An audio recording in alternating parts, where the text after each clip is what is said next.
আসসালামু আলাইকুম everyone, welcome to my channel.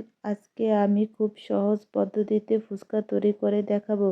Recipe দেখলে যে কেউ ফুচকা তৈরি করতে পারবেন। ফুচকা তৈরি করার জন্য প্রথমে লাগবে 1 কাপ সুজি, হাফ কাপ আটা, 4 টেবিল চামচ রান্নার রেগুলার তেল, আর কিছুটা লবণ দিয়ে আমি আটাগুলো মাখিয়ে নিচ্ছি।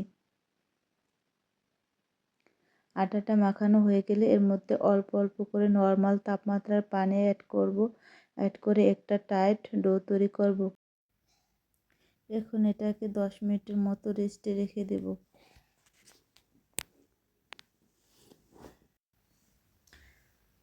ফিরে আসছি 10 মিনিট পরে। এখন আমি এটাকে লম্বা করে বেলে নেব, বেলে লেচি কেটে নেব।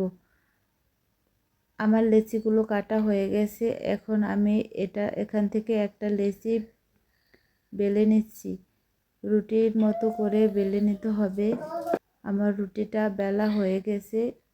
এখন আমি এটাকে মাঝখান দিয়ে ভাঁজ করে সাইডটা চেপে আটকে দেব। এবার আবার ওটাকে বেলে নিচ্ছি, বেলে নর্মাল রুটির মতো করে নেব। এখন আমি একটা কৌটার মুখ দিয়ে গোল গোল করে কেটে নিচ্ছি। আপনারা যে কোনো ধরনের কুকি কাটার দিয়ে এটাকে কেটে নিতে পারেন। আমার এটা কাটা হয়ে গেছে। দেখুন আমার কতগুলো ফুচকা হয়ে গেছে, প্রায় 1.5 কাপ আটায়। এখন আমি এগুলোকে ভেজে নেব। এর জন্য আমি একটা প্যানে দিয়ে দিচ্ছি কিছুটা তেল, দিয়ে এখন ফুচকাগুলো ছেড়ে দিচ্ছি। দেখুন ফুচকাগুলো কত সুন্দর ফুলে উঠছে।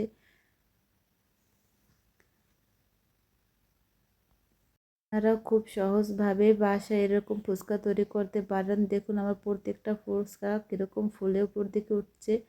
এখন ফুচকাগুলোকে একবারে লো টু হাই মিডিয়ামের মাঝামাঝি রেখে আর এগুলোকে ভেজে নিচ্ছি। আমার ফুচকাগুলো ভাজা হয়ে গেছে। দেখুন ফুচকাগুলো কতটা মুচমুচে হয়ে। আমি একটা ভেঙে দেখিয়ে দিচ্ছি।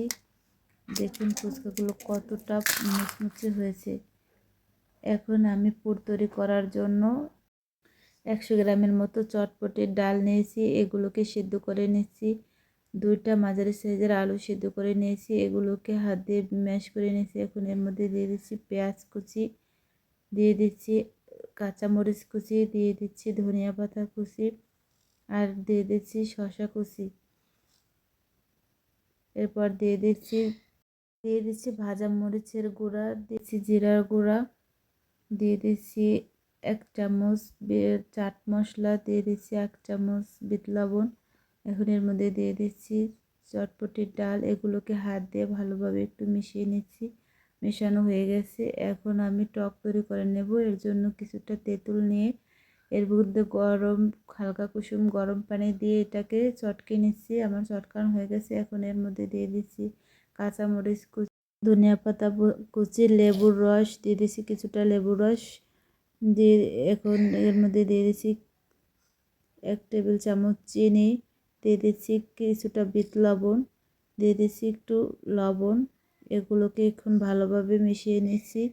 মেশানো হয়ে গেছে। এখন একটা একটা করে সবগুলো ফুচকার ভিতরে পুর ভরে নেব। পুরগুলো ভরা হয়ে গেলে ফুচকা রেডি হয়ে গেছে।